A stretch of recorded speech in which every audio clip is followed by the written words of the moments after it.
No nosso último vídeo, nós falamos um pouco sobre a origem dos lagos africanos, sua topografia, as características de alguns desses lagos, não entrando em muitos detalhes, especificamente sobre cada lago, mas de um modo geral sobre o processo que muitos cientistas teorizam que levou a fenômenos naturais que produziram esses lagos, que são os chamados lagos do Vale do Rift, ou os grandes lagos africanos. Dando continuidade à nossa jornada, hoje nós vamos falar de um tema bastante interessante também. Nós vamos falar sobre a origem comum dos peixes dos lagos da África Oriental e de todos os lagos africanos. É interessante notar que a maioria das espécies de ciclídeos existentes tem algumas ligações em comum entre eles, Então, falando sobre a origem desses peixes dos lagos africanos, cientistas teorizam que aproximadamente há 2.000 espécies conhecidas, pelo menos do que se conseguiu catalogar, Centenas das quais coexistem em lagos africanos individuais. Os peixes ciclídeos estão entre os exemplos mais marcantes de radiação adaptativa, que é o processo que eles denominam para a origem comum de várias linhagens de uma mesma espécie ou de espécies diferentes. Esse fenômeno ele surgiu através de uma única linhagem que diversificou muitas espécies ecologicamente variadas num curto espaço de tempo. Essa é a explicação que eles dão. A gente pode observar isso analisando aí nessa primeira figura. As maiores radiações, que nos lagos Vitória, Malawi e Tanganica, geraram entre 250 espécies conhecidas do lago Tanganica, as 50 espécies conhecidas entre os lagos Malawi e Vitória, sendo denominado aí espécies por lago. Não levaram mais de 15.000 a 100.000 anos para o Vitória e menos de 5 milhões de anos para o Malawi. Entre 3, 4 e 5, talvez ali 10 a 12 milhões de anos para o lago Tanganica. As radiações no lago Vitória e Malawi, elas apresentam assim as maiores taxas de sustentadas de espécies conhecidas em vertebrados. Em outras palavras, me perdoem se eu talvez não soube usar a expressão de maneira claramente inteligível. Em outras palavras, eles querem dizer assim, que as maiores taxas de espécies que pôde se sustentar, se estabelecer e que se conhece como esses vertebrados, surgiu nesse período aí, denominado entre 3, 4, 5 até 10 a 12 milhões de anos, Agora, como funcionou a duplicação de genes que permitiu esse processo?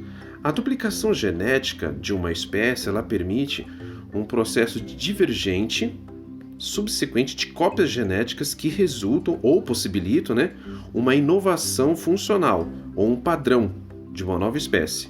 Por exemplo, os ciclídeos da África Oriental, incluindo o Aeroclones niloticus, possuem um número inesperadamente grande de duplicados de genes. A gente pode ver aí na figura aí, conforme está sendo mostrado. Nós encontramos também cerca de 280 duplicatas na linhagem que levam um ancestral em comum dessas radiações dos lagos. 148 eventos num ancestral em comum, como por exemplo eles usaram nesse teste o Haplochrominas, viram que ocorreu esses eventos ancestrais e foi diversificando. Quando normalizou essa questão, eles viram que o comprimento dessas ramificações correspondeu a um aumento de aproximadamente 4, 5 até 6 vezes na duplicata de genes, que ocorreu dentre um mesmo ancestral em comum.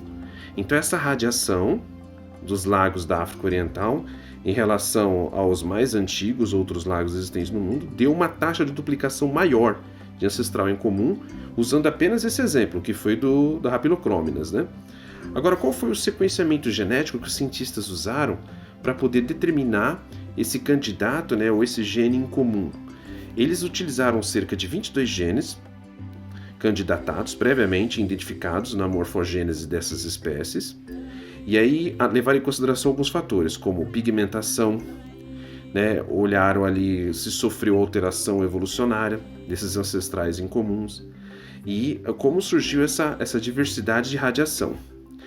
A excepcional variação fenotópica que eles encontraram entre essas espécies estava intimamente relacionada ao que os diferentes ciclídeos, diferente da maioria dos outros peixes, eles compartilham os mesmos habitats entre eles, mas não se diversificam tanto.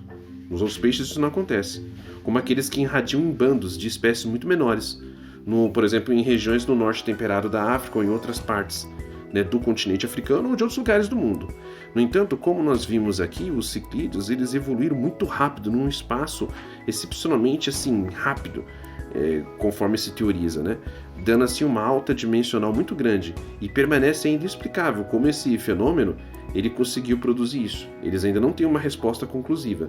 O que eles sabem é que as características ali do ambiente permitiu ou favoreceu isso. Para dar um exemplo, vamos pegar só o Lago Vitória, só um exemplo. O Lago Vitória, por exemplo, ele tem uma variação evolutiva de radiação entre as espécies muito mais rápida.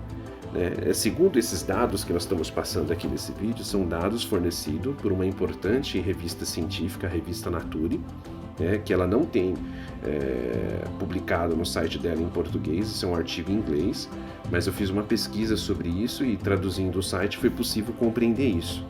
E aí, lá fala uma coisa interessante sobre o Lago Vitória, por exemplo. Ela falou que essa radiação adaptativa dos peixes dos ciclídeos ali se caracterizou por uma rápida especificação sem isolamento geográfico, ou seja, ela foi distribuída. E no Lago Vitória, várias centenas de espécies endêmicas surgiram entre cerca de 15 mil a 100 mil anos. Analisando os padrões de variação genética em todo o genoma dessas 6 espécies simpátricas e intimamente relacionadas dos gêneros Pundamilia, Hemipinia e Neochromis, todas endêmicas do Lago Vitória, ou usaram, por exemplo, a espécie Nieregereinoma para investigar o padrão e a magnitude da diferenciação genômica entre as comparações de espécies pareadas. Aí eles chegaram a essa conclusão. Aqui estão muitos termos que eu estou usando para vocês, que são termos bastante científicos. Talvez um biólogo, um zootecnista, ele conseguiria compreender isso mais a fundo.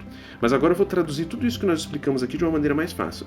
Eles perceberam o seguinte: essa radiação, como a gente pode ver aí nas figuras, elas produzem variedades entre uma mesma espécie num período de tempo onde ela cria duplicatas genéticas e esses processos se reproduzem. Alguns causam algumas variações, outros eles seguem padrões similares entre algumas das espécies que foi citadas aqui. Eu vou dar um exemplo para vocês aqui curioso. Como vocês podem ver nessa figura aí, eu tenho uma espécie de peixe aí, que é do Lago Tanganica, que nem nós citamos aqui sobre esse lago. Eu tenho esse esse Tropheus icola aí. Vocês podem ver a figura aí, mostra ele. É uma espécie bastante interessante, bonito, né? Ele é interessante porque ele é um peixe que tem hábitos estritamente herbívoros. Ele tem uma diversidade muito grande de espécies entre os troféus. E só para você ver um exemplo desse daqui, tem um site, um banco de dados muito interessante e conhecido, que muitos aquaristas profissionais até conhecem, e eles disponibilizam alguns pôsteres de algumas espécies de peixes. Aí na figura vocês conseguem perceber o exemplo ali de alguns, ou pelo menos os que são conhecidos até hoje, dentre essa espécie, da espécie de troféus. Olha a quantidade, a variedade de cores, de beleza, de características entre uma única espécie. Isso porque não é possível os cientistas eles catalogarem 100% das espécies. Talvez existam, dezenas, centenas de espécies que eles ainda não conseguiram catalogar, mas as que eles conseguiram, a gente consegue ver um exemplo aí. E já nessa outra figura, é possível a gente ver a distribuição em que foi identificada essas espécies que foram catalogadas. Então, são muitas variedades. É muito difícil a gente conseguir ver a oportunidade de vir a conhecer, talvez em vida, cada uma dessas espécies. Ainda mais nas lojas de aquarismo que nós vemos por aí, onde a maioria delas deve ter 1, 2 espécies, quando você encontra, Porque nem sempre os importadores, as empresas que conseguem trazer esses peixes dos seus lagos endêmicos, ou mesmo é possível reproduzir essas espécies em cativeiro totalmente. Mas a gente consegue ainda ter o privilégio de encontrar alguns desses animais, e são simplesmente fantásticos, para quem gosta e tem um biótopo ou um aquário comunitário de ciclídeos africanos, sabe que eles são sensacionais. Então é isso, pessoal. Nós agradecemos se você assistiu até aqui e curtiu o nosso conteúdo, gostou dessa curiosidade importante sobre a origem das espécies dos lagos africanos. Talvez enriqueceu você um pouco mais sobre as características dos peixes que você tem ou que você tem aí no seu aquário, ou que gostaria de ter.